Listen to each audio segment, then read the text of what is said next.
Doctor of Chiropractic at the Rock Health and Wellness Center, and this is Life with Jason Clemmons, DC, on Wednesday, April 17th, coming to you right here from Lubbock, Texas, the Rock Health and Wellness Center studios, and 98.7 Walk by Faith Radio, and 1420 AM Lubbock Christian Nation. Hope you guys had a great day. We have been solid busy at the Rock today, and it's been a great day taking care of people, just like always. I went back and listened to last night's show. And it sometimes you're just disappointed in yourself by your function, like how you played. And so I went back and watched the film last night, and I didn't realize that it wasn't just the radio people that couldn't hear me. It was the social media people that couldn't hear me either with that introduction. We started the show, and I had my microphone turned off. But tonight, I think we got it on, and I got a little microphone on my hip. I try not to run the battery down, so I keep it turned off until right before we go on to the show. And that's what I did last night, and then I didn't get it clicked. And then I got buttons up here at the front and buttons on my hip. And sometimes you just wonder. It's like, man, how can you screw that up? You've been doing this for 7.5 months. And how can you mess that up? Like, come on, Clemmons, run the play right? But you know what? That's just life. It's just the way it goes. It's health. It's life. You're not perfect. Nobody's perfect out there. Everybody has something to do. And you know what? What we've been pretty good at today is giving adjustments. What we've been pretty good at today is educating people about health. What we've been pretty good at today is doing the things that we do on a daily basis to really help people live better lives. And what we do on the radio sometimes it's like, golly, surely you could do better. So that's what we're trying to do. That's what we're doing, and that's what we're doing tonight. I hope you guys had a great day. If you got any questions for me, feel free to send me a text, 806-794-0400. If you're new to the show, and we get people that are new to the show all the time, so just wanted to let you know that. Send me a text, or you can send us a message through Facebook. If you're watching us on Facebook or YouTube or X, you can send us a message on any of those things, like always. And it's been good. We're going to talk about my second favorite book, Behind the Bible. We talked about the Bible on Monday. We're going to talk about the Master and His Emissary a little bit today. We're going to get what's been it might have been several months since we've been back into the Master and His Emissary. So you guys want to stick around and learn about your brain. And the reason I say that is because I had 3 new patients today, and all 3 of those new patients dealt with something completely different. And all the things that they were dealing with mapped right back to the right hemisphere of the brain. And we could just draw that whole thing out. We could map it out and it was like, it doesn't really matter. It doesn't really matter what is going on in your life. If you get that right, you'll be healthier. Now, you have to excuse me tonight because I do have some allergies going on, and I'm proud of them. I'm glad I earned them. Remember, I talked about working in the flower bed over the weekend and pulling up all those rose bushes and pulling up all those Indian hawthorns that had died, and all that dust and all that mulch. And I knew when I was doing it, I was thinking to myself, you probably ought to have a mask on when you're doing all this stuff. And I didn't. And I was also thinking, in about 2 days, you're going to be dealing with some serious drainage. And, and you know what? Sometimes it's really cool to be that smart. It's like, that's exactly what happened. It was like, I woke up this morning and sneezing and draining, and I was just like, oh. So I got a little bit of that going on tonight, which is funny because I told Leslie, and she said, what are you going to talk about tonight? Allergies? And she said, maybe you could talk about DHIST. And I said, well, actually, we talked about DHIST on Monday night, and as part of our supplement of the day. And so we don't even have a supplement of the day that I'm going to talk about tonight. We talked about the DHA Junior yesterday. I could talk about fish oil almost every night. I have the conversations every day with fish oil. I thought I'd share just one little piece because one of my ladies, since she was 78, she checked her vitamin D levels today, or she checked them, and we got her results back. And I talked to her, and her vitamin D is 113, and so and she's completely fine, and there's no issues whatsoever. And she takes 100. She takes 10,000 10,000 IU's of vitamin D every single day. She's a retired nurse, so it's not like she doesn't know what she's doing, or has some sort of experience in all this. But it's and so we talked about that pretty heavily last week. I think it was on Thursday, about those levels. One of my ladies came in and she's at 25, and she's worried about taking 5,000 IU's of vitamin D, or 10,000. And so it's like, look, here's a lady right here, and she's got a 4.3 omega-6-3 test. We did that too. So we tested her omega-6-3s. She's got a 4.3 to 1 omega-6-3 ratio, and she's got 113 vitamin D. It's like, hey, that's, to my knowledge and to all of my understanding and to all of my learning, there's nothing wrong with that. That is perfectly fine to be at that level. So we don't have any issues with that. I told her she could back down to 5,000 a day, and then we could check it down the road. But I don't think it's going to be detrimental in anything. And I think I mentioned it to you guys, and I think I shared it with you. The John Campbell show. So you could go to YouTube, and the Dr. John Campbell out of England. He's a nurse of some kind, or a nurse teacher, or nurse educator in whatever. He was a nurse for a long time. Then he taught for a long time, and he's the one that had the video that he did. Let me see if I could find it for you, just in case you missed it. I don't remember how long back I watched that. But he's the one that had the video with the doc that's done all that research on vitamin D, talking about the tribe, the Maasai warriors tribe in Africa, that their average level of vitamin D was 140. And so that's the doctor that he was talking to is the one that I got that information from. And let me see if I can find it right here. He interviews a lot of people. He's got a nice show.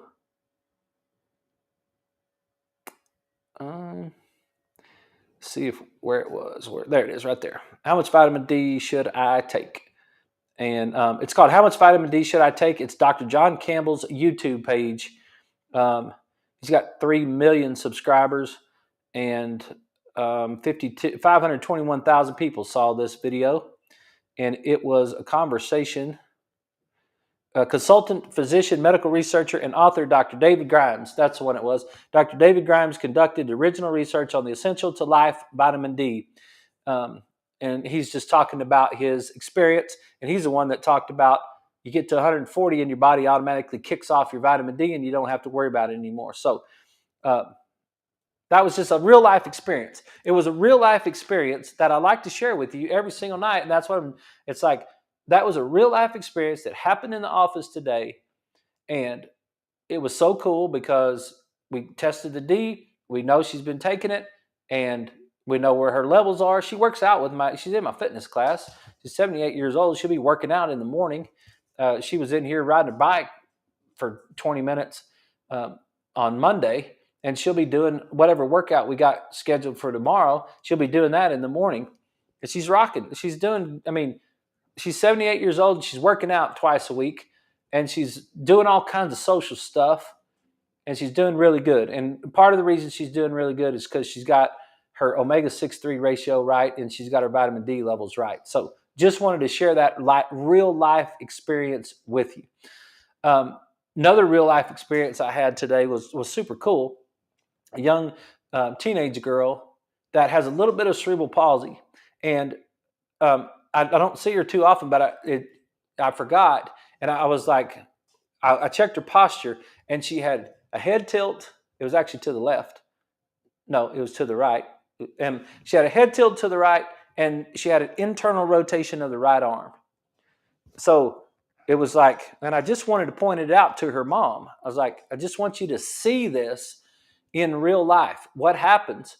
This internal rotation of the right arm is caused from the the lack of firing in the neurology in the brain on the right hemisphere. That rotation. You guys can, if you guys on the radio can't see this, but you guys in TV land can see this. If I check someone's posture and they take their right hand and it turns in, and she stands like that, and then she tilts her head to that same side. So what I see when I look at the back of the hand, because the hand's hanging down, what I see is I see the back of the hand right there, but in the other hand, I see the bend of the thumb. So what I saw was that. And you could do this to yourself. You could stand in front of a mirror, and you could just stand in front of a mirror, close your eyes, shake out your shoulders, and then open your eyes and look at your hands. And see where your hands are. And if you're looking at the back of your hand, the most likely, if you're looking at both backs of your hands, then your frontal lobes on both sides are not firing properly. If you can look at yourself and you can see the crease in your thumb on one side, but you see the back of your hand on the other side, it's more likely that the back of the hand is caused from an internal rotation of your shoulder. And you guys could do it if you're at home. You can just go stand in front of a mirror. And if you're driving, obviously don't do that. But and if you're at home and you're wondering, hey, is this me? Do I have some of these same issues? Just try that right there, and see what happens when you look at your hand. See if you see the back of the hand on one side and the V of the thumb on the other, and then notice: do you have a head tilt? Does the head tilt one side or the other? And that's a sign of brain function, and it's a sign of brain weakness, is what it is. And it was really cool. And I told the girl, I said, "Thank you for being our little experiment today. Thanks for being our example." And she just laughed, and she's like, "You're welcome." And I was like, it's just so cool to study it and know it and see it, and then when the patient comes in and actually look at it and see it, and you're like, here, mom, look at that. See that hand turned in? See that foot flare? See her head tilt like that? And then the mom had to remind me, yeah, don't you remember that's the cerebral palsy that she has on that right side? And I was like, well, I forgot about that. It's been some time since I've adjusted her. I forgot about that, but then she reminded me. I was like, yeah, it's on the right side, isn't it? She said just a little bit of cerebral palsy, and I was like, yeah, it's on the right side. And she's like, yep, and you could see it. So, but all three new patients that we had today were dealing with something that stems off of that pathway, that up and to the right, over to the left. And I can't. It's been a while. It's been a while since I've showed it to you, but I'm just going to show it to you again because I love it. It's really fun to show you. But if I was to actually have a trademark, it would be up and to the right. Oh, I got to do that again. I know you can't see it if you're on the radio, but it would look something. It would be up and to the right and over to the left. And then I could sign my name on there somewhere. And that right there is, man, that's health. It's crazy. It's crazy. You don't understand that. That's health. You guys are searching for health. That's health right there. If you're looking for health all over the planet, if you're trying to figure out how to get healthy, that's health. That right there is the smartest thing I know about health and wellness. This is called the Rock Health and Wellness Center. This is Life with Jason Clemmons, DC.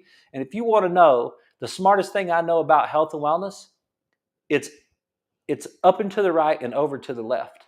And it's the way that we process information, and it's the way that our brain has to kick off to work properly. And if it does, you will keep it going.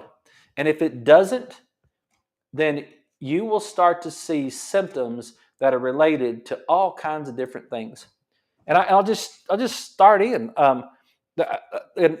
because I was just going, emotional asymmetry, and here's in the book, emotional receptivity, and this is, the affinity of the right hemisphere with emotions and the bodily experience of them is reflected in a range of functional asymmetries. Part of the right frontal pole of the brain, the so-called orbitofrontal cortex of the right hemisphere, is essential to emotional understanding and regulation. How many of us get emotionally dysregulated on a regular basis? A lot of us, right? I got a little emotionally dysregulated last night after I went home because I was so irritated that I didn't turn my microphone on during the show. And then I got home and Leslie made me an omelet with some leftover Parmesan chicken, which was delicious last night. And it was the first time I've had eggs in 23 days, 22 days, because we did our 21-day detox program. And so it was the first time I've had eggs, and she's going to make me an omelet. And she always makes it with sausage and bacon in it. And when I got home, she just forgot to put the sausage and bacon in my omelet. And I was already emotionally dysregulated because I was so mad that I didn't turn my microphone on. And I'm like, dadgummit, you've been doing this show for 7.5 months and you can't remember to turn on your microphone. And then it's like, golly, Clemmons, you could do better than that. And then I walked in and I saw that omelet and I'm like, did you put any ham or bacon in? I mean, any bacon or sausage in there? And she was like, oh, nope. And then I just looked at her and I was like, that's all right. It's all right. It'll all work out. And she's like, I didn't mean not to. I just forgot. Because it's been, because she gets me something to eat while I'm doing the show. So while I'm up here doing the show, she's taking care of supper. And when I get home, we got something to eat. And I love her to death. She's the glue of my whole world, right? And we didn't get fussy about it. I wasn't mad about it. But I was a little bit emotionally dysregulated because what happened? Because I was seeing tigers in my right hemisphere. So what I saw, instead of seeing kitty cats in my right hemisphere, I saw a lion in my right hemisphere. I saw a tiger or an alligator in my right hemisphere.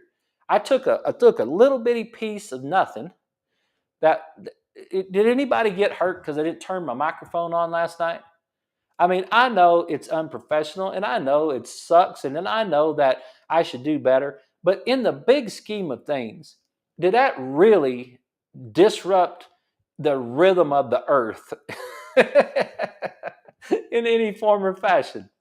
No. Is there any reason that I should be fussy about that? No. But where did I get fussy about it?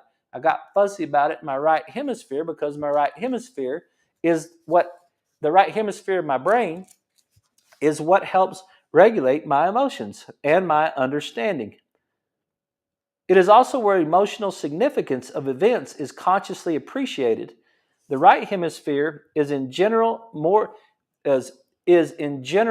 intimately connected with the limbic system, an ancient subcortical system that is involved in the experience of emotions of all kinds, with other subcortical structures than is in the left hemisphere.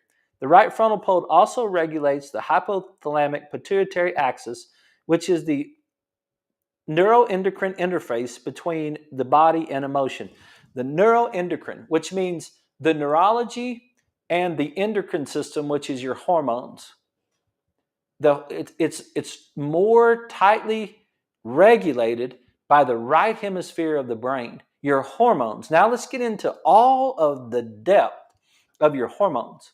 Like all you women out there, I'm serious, all you women out there who get hormone dysregulated.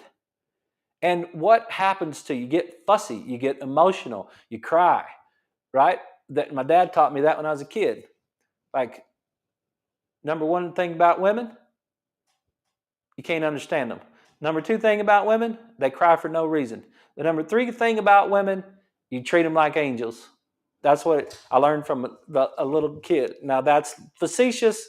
Don't get all upset. He was just trying to teach me something, but he was like, "Look, sometimes they're going to cry." Well, why would they cry? Well, you would cry if you're a little bit emotional. And where was that emotional regulation? It's in your right hemisphere. And how do you get that to function better? Drive the right hemisphere better. How do you do that? Number one, be social. Number two, go for a walk. Get on your feet and move. Right? So your neuroendocrine system, your thyroid gland, your adrenal gland, your ovaries, your your testicles for men, right? All of these places that we're getting all of these hormones from, those things are regulated first in the right hemisphere of the brain, not in the thyroid gland. It's not first in the thyroid gland. Matter of fact, it says it right here that the right frontal pole also regulates the hypothalamic pituitary axis. Well, we've got that. We've got that hypothalamic pituitary axis that is in our it's on the boards in all over the place in our office, and I go over it with every single new patient that comes into the office. I'll show them. I'll say, look here, look at this poster right here. This poster right here is the immune system. Is the neurological response to stress.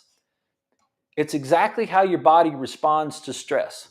And so how is your body responding to stress? The first thing that it's doing is it's firing the amygdala. The amygdala gets fired up in the right hemisphere. The lower right hemisphere fires whenever we detect a stressor. So last night when I got upset about the microphone, and then I had to deal with the omelet. I know it sounds so stupid when you say it out loud. Like when you're out of the moment. When you're out of the moment and you say something like that, it's so immature. I should have been thankful I had something to eat. I should have just give her a big old hug and say, "Thanks, babe. Thanks for making me something to eat." Just because it didn't match my expectation, and that's really what it is. It's the unmatching of the expectation is the unknown. That's the right hemisphere. When something happens to us that that doesn't match what we expected to happen to us, then it fires the right hemisphere, which fires the right amygdala, and then now we get the kicking off of the stress response, which now fires down to the adrenal glands, and that adrenal release is going to release cortisol, and cortisol is going to turn off your cerebellum, and your cerebellum is responsible for balance, coordination, and posture. So you're going to get a decreased cerebellum activity whenever you have an increased amount of cortisol, because your brain is like, dude, don't sit up straight, just fight the tiger. Can you imagine if you're in the middle of a tiger fight and you were actually like checking a mirror or something to see what your posture looked like in the middle of that tiger fight? Do you know how quickly you would be dead? You better get to running or fighting. And that's the only thing that your brain cares about. Your brain doesn't care about anything else. Just run or fight. And so what I did is I set my stress response off last night by firing this piece, right? So I fired the amygdala, I fired down to the adrenal cortex, and then if I do this for too long, if I fire this system for too long, and I stay in that fussy mentality, what could I have done to solve my problem? I could have gone for a walk. I could have just taken off and gone for a walk down the block. We didn't go for a walk because I was watching the Red Raiders play baseball. And did I enjoy the baseball game? Absolutely not. Did I say the whole time, yeah, they're going to get beat. They got a 7-0 lead. I just know they're going to lose this. Those guys don't pay attention to stuff and blah, blah, blah, blah, blah, right? What was my attitude like when I was watching the game? My attitude was horrible. And so what did I do? I took this stress response, which was all immature in the first place, and I stretched it. and I stretched it and I stretched it, and it lasted for about 3 hours. Well, how long does a tiger fight last? You should watch it sometime. Just Google it. Just watch it on YouTube. Watch a tiger eat something. Watch a lion take down a water buffalo. See how long that takes. It doesn't take very long at all. About 90 seconds, that thing's over. Right? When that lion gets a hold of you, you're done. And so in nature, that whole thing should have been over in 90 seconds. I should have gotten over it, taken it long. But what I did is I stretched it out. But look what happens. Because one of the things that fires whenever I fire my amygdala is I fire my locus coeruleus, which is right here. My locus coeruleus is going to release adrenaline because now it gets me fired up. Now my heart rate's going to go up. My blood pressure is going to go up. And look what happens right over here. The next thing, if we keep firing this system for too long of a period of time, what is the next part of the brain that gets involved in the party? It's the HPA axis. It's the HPA axis. And when we get back from the break, we got to take a break right now on the radio. And so when we get back from the break, I'll talk about the HPA axis and I'll talk about the things that are involved, and I'll show you how these things affect us on a daily basis. Hope you guys are enjoying this. We'll be right back right after these messages with Life with Jason Clemmons, DC.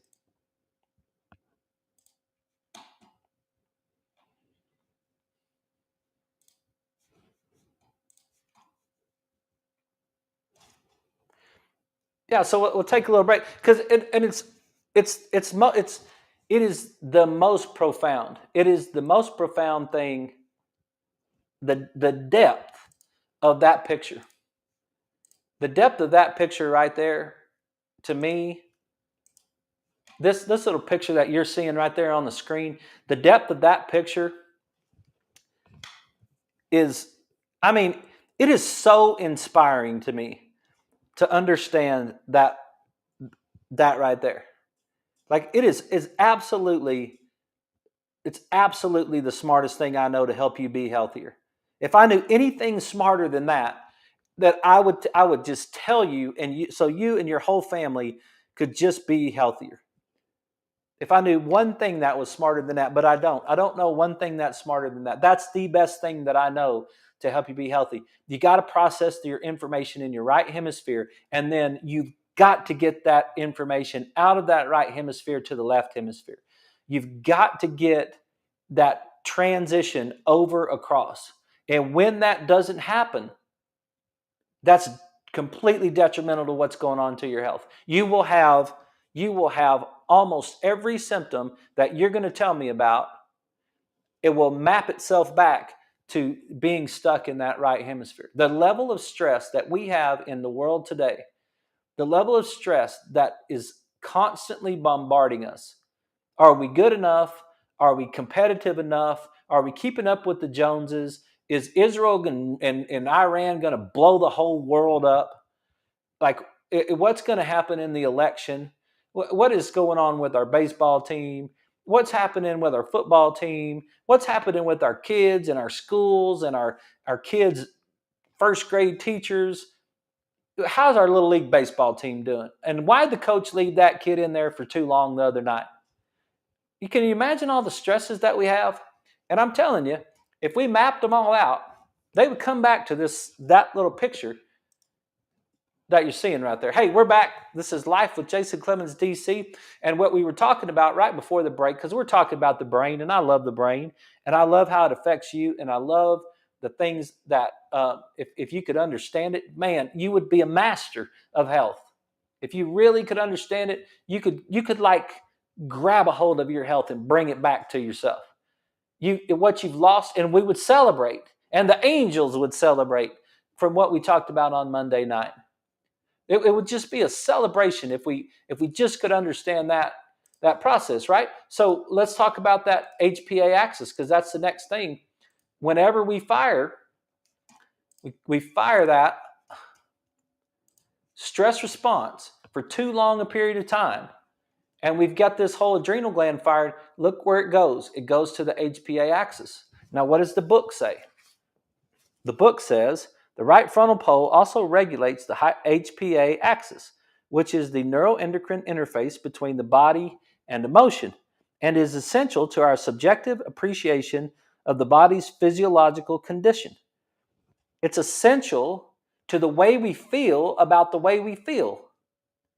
It's essential to the way we think about the way we feel. How you feel today? Man, I feel horrible. I'm tired. I'm fussy. I'm just tired. I don't feel good. I don't really want to see anybody. I don't want to talk to anybody. I just want to go home. I just want to eat supper. I want to sit on the couch and look at my phone and then go to bed. I don't want to do anything. How do I feel about myself? How do I feel about the the way my body feels? Right? So is there any correlation between me having some allergies, me working in the flower beds all weekend long and being fatigued and not getting enough rest, and then what happened on Wednesday? I think there is. I think there's correlation between those two things, because look what will happen when you get the HPA axis involved, because you now are dealing with your neuroendocrine response.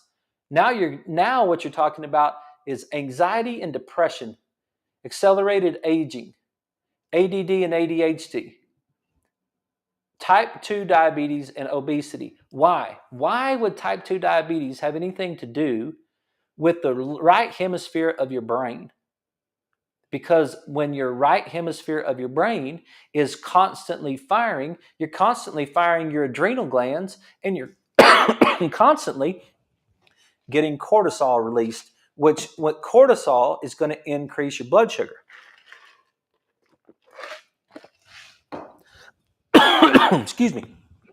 Cortisol is going to increase your blood sugar because you need the sugar if you're going to fight the tiger. Sorry. If you're going to fight the tiger, you need... Sorry, hang on. 1 second.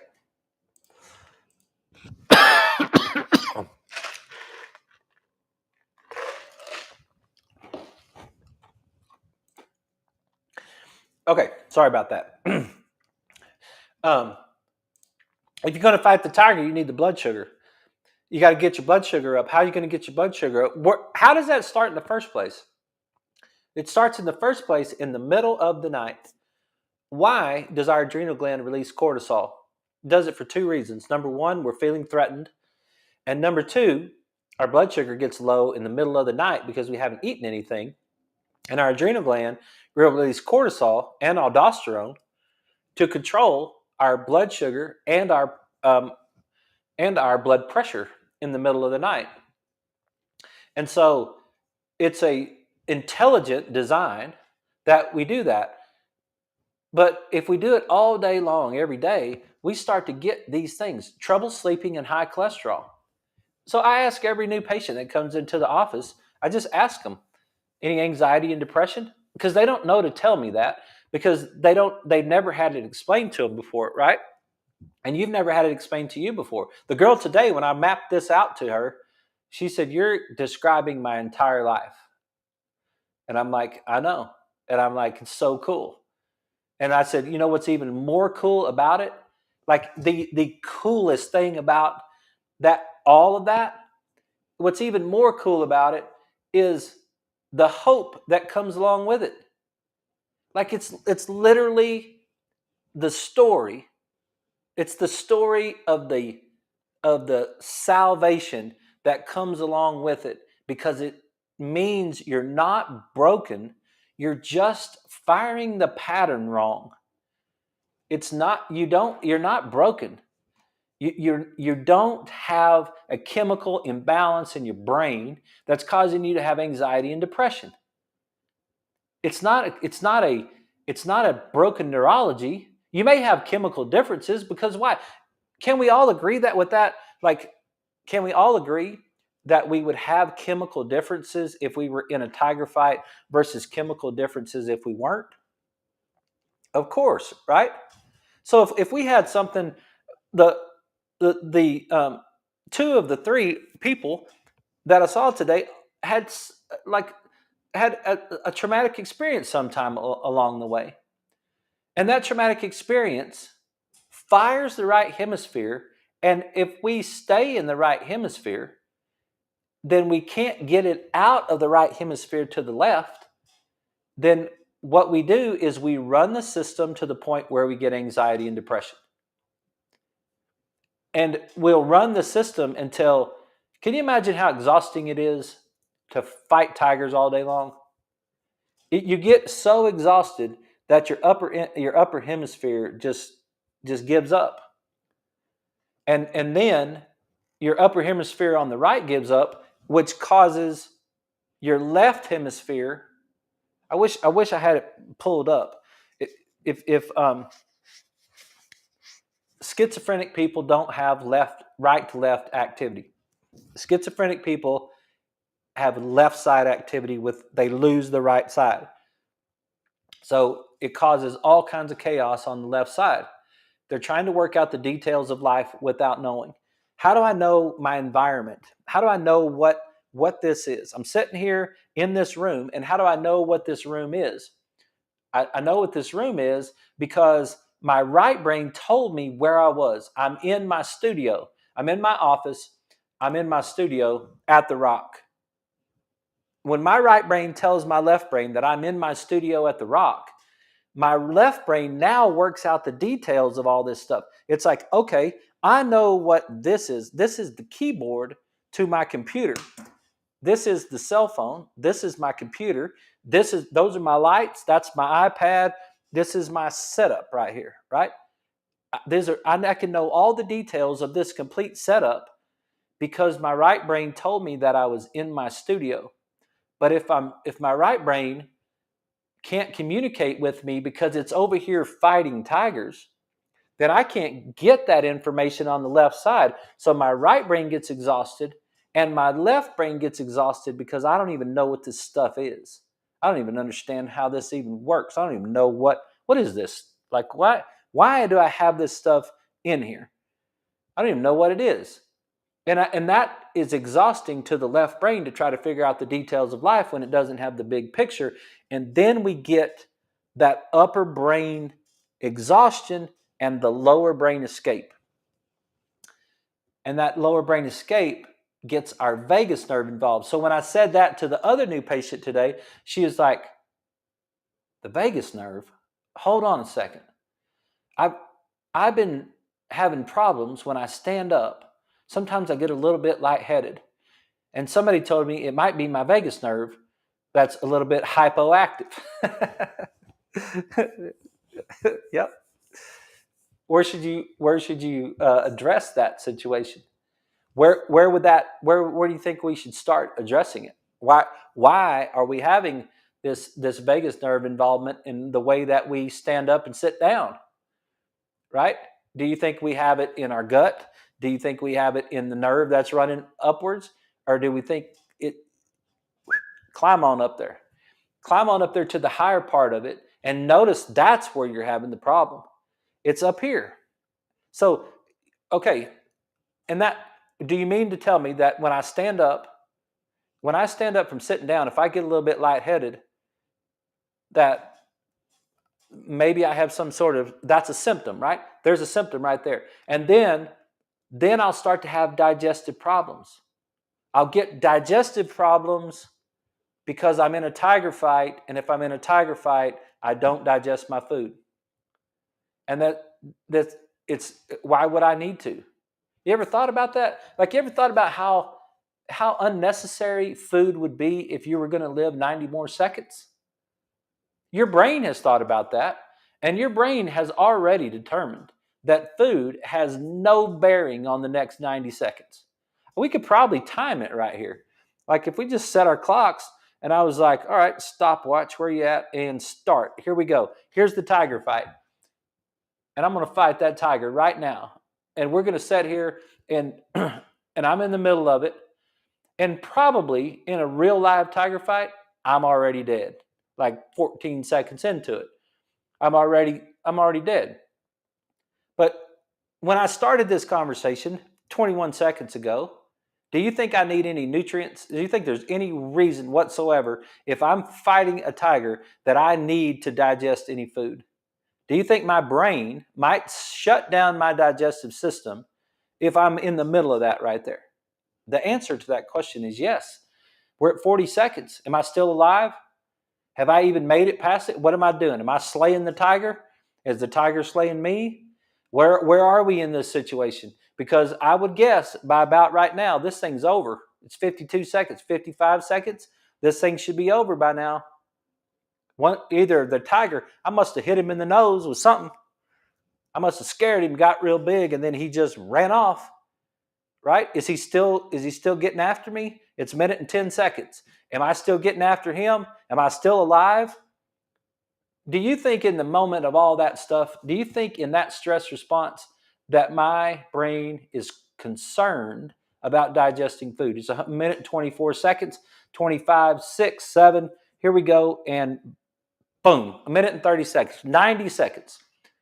And do you think in that 90-second period of time that my brain was concerned whatsoever with digesting any food? It was not. It wasn't. It was so concerned about trying to live for 90 more seconds that it shuts down digestion. So how many of us deal with digestive issues? And we wonder why we deal with digestive issues. Could it be the milk? Could it be the too much sugar? Could it be the alcohol that we drink? Maybe I ate some pepperoni pizza last night before I went to bed. Maybe it was one of those. I think it's just something like that, right? Does anybody teach us that hey, if you're stressed out, your digestive system isn't going to work. An immune system isn't going to work. If I did a 90-second experiment on immune system, do you think I would have any threat whatsoever to any bacteria or virus in a 90-second period of time? No way. Do you think your brain knows that? Yes, your brain knows that too. So your brain knows that you don't have any threat. It's not. You think a virus is going to kill me in 90 seconds? Nope.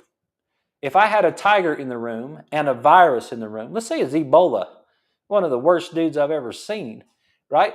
Let's say there's a tiger over here on this side and there's the Ebola virus over here on this side. Which do you think my brain is going to be more interested in dealing with immediately? It's obvious it's going to be the tiger. The Ebola is going to take at least 21 hours to kill me if it gets inside of me, right? 30 hours, whatever Ebola takes to kill you. It's going to at least take that. I mean, if I got one of those, if I went and walked through a pond somewhere and got one of those flesh-eating amoebas, do you think that my immune system would be worried about that if I was in the middle of fighting a tiger? No, it wouldn't be worried about it at all. So every time we have a stress response, we decrease digestion, we decrease immune system function. What are we going to end up with? Think about all the symptoms that you've had in your lifetime that are related to that function. One of my guys was really worried this morning because he had to go get a tooth pulled and he was afraid. He didn't want to take an Advil. He was like, I don't want to take a Tylenol or an Advil because I'm really trying to do good, but I'm just really concerned about this tooth pulled thing. And so think about that. What was he doing to the tooth pull situation? He was turning it from curious into psycho. He was making it from a kitty cat into a lion. He was making a very small thing into a big thing. And he was creating a stress response in his right hemisphere. And he was decreasing his immune system. Now, let me ask you a question. If you were going to go get a tooth pulled, wouldn't you want your immune system to be working at a high level? Yes. That would be something that would be super important to us. We would want to go. And so you know what I told him? I was like, dude, no worries about that Advil. Just take the Advil. If your tooth hurts, just take the Advil. And he just kind of looked at me. He's like, it's okay to do that? Yes, that's what drugs and surgery are made for. That's what it's for. It's for events, not processes. The problem with it is when we have a process that took place. What's typical things that we take Advil or Tylenol for? Pain, swelling, inflammation. I guess those two things are the main thing, right? Joint pain, that would be something that you might take an Advil or a Tylenol for. Okay, that's a process, right? Unless someone came up and hit you in the shin with a crowbar, That would be an event. It wouldn't be a process. If you're eating processed foods and you're eating lots of sugar and you're eating, which one of my people told me today that her dad died from cirrhosis of the liver, but not the kind from alcohol, but the fatty liver disease. And I said, did he eat a lot of sugar? And she said he's got that. I don't think he's passed away yet. And I said, does he eat a lot of sugar? And she said, oh yes. Yeah, you guys know that my father-in-law died from eating donuts for 22 years and getting diabetes and getting sugar. Those are processes, right? Now, you eat the wrong foods, you don't get any exercise, you don't get any water, you stay up too late and don't get any sleep, and now your body hurts, and now you're going to take an Advil. Nope, that's the wrong way to do it. What will that lead to? It will lead to more destruction on the other side. It will take you from your destructive process will take you into a more destructive process. That's not the answer. Advil is not the answer to your joint pain if you're putting your body in an environment that's incongruent with health. That's a process. And that's what I explained to him. I was like, look, dude, you're doing a great job. You've worked really hard to be healthier. You've done a lot of things to make you and your whole family. His wife is doing great. Little kids are doing great. Like, he's done a super fantastic job, but he's a little bit stressed out over this Advil. And that's my fault, probably, because I got him all stressed out about it. Now you're going to go get a tooth pulled. And let's say, look, let's talk about this.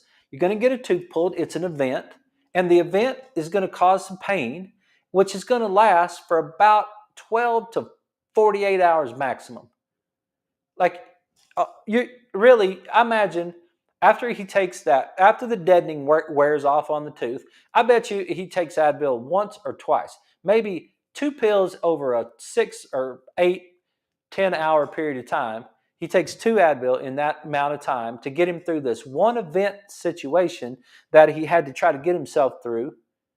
And then he's back to his normal wellness model. I don't think there's any detrimental effect to that whatsoever.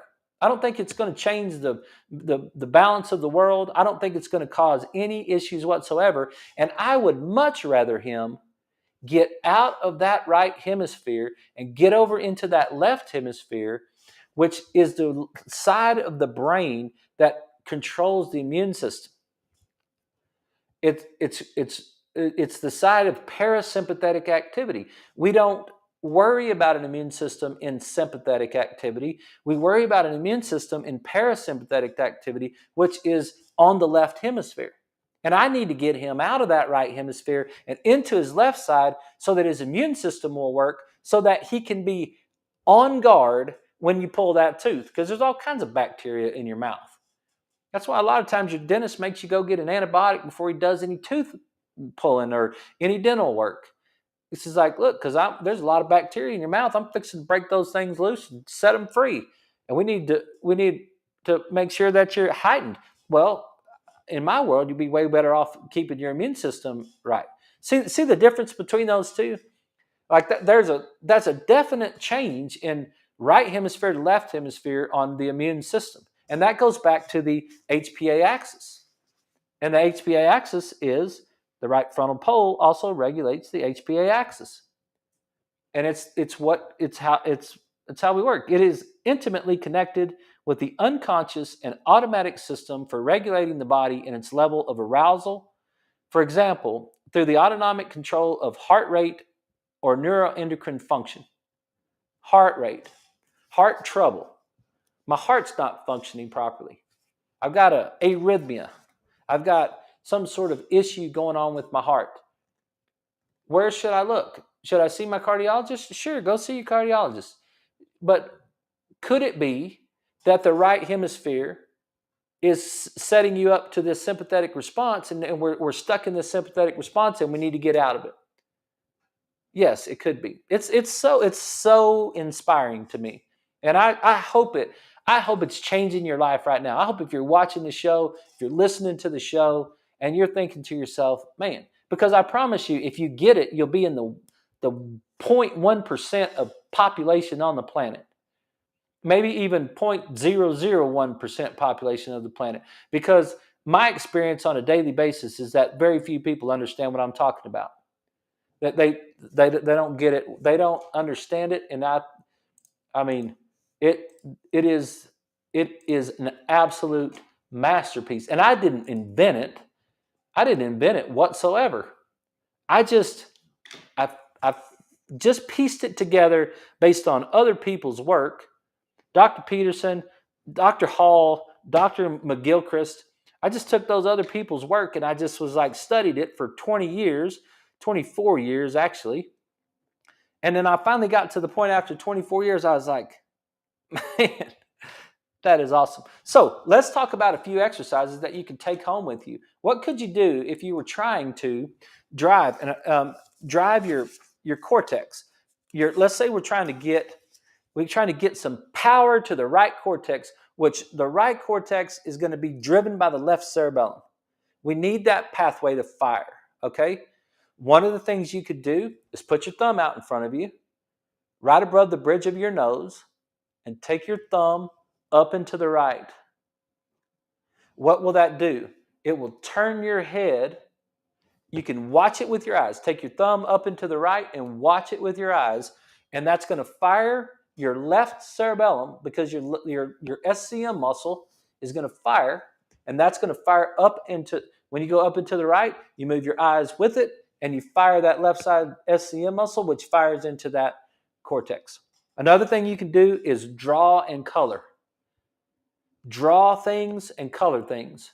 That is a stimulation of the right hemisphere. Looking at pictures is a stimulation of the right hemisphere. Smell under the right nostril. Get you something to smell.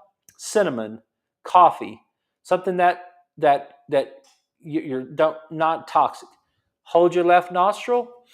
Take a whiff of your coffee or your cinnamon in your right side. Your right side nose will fire to your right side brain.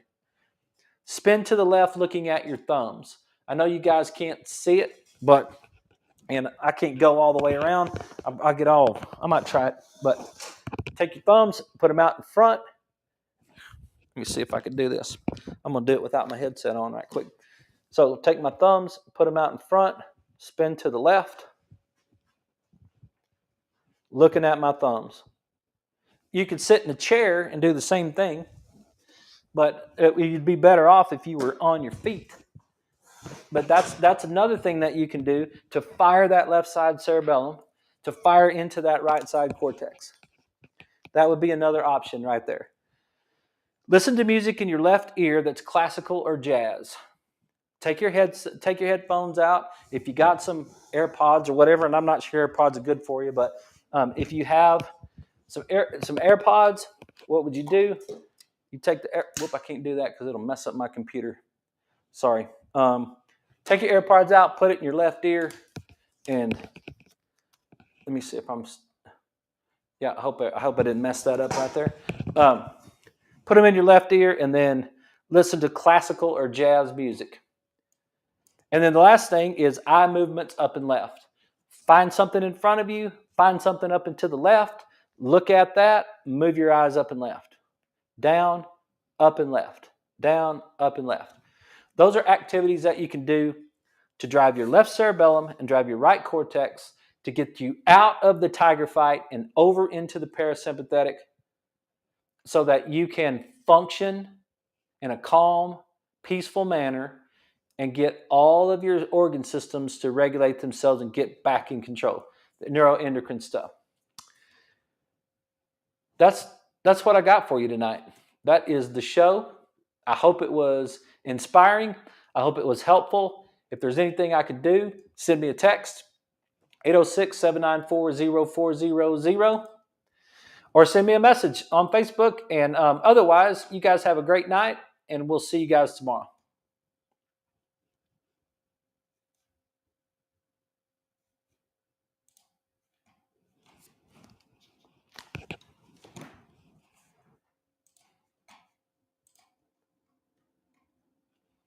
Hey, Lewis, man, I'm glad you're here. I don't even know if you can hear that, but I've been missing you. I'm glad you're back. Hope you guys have a great night.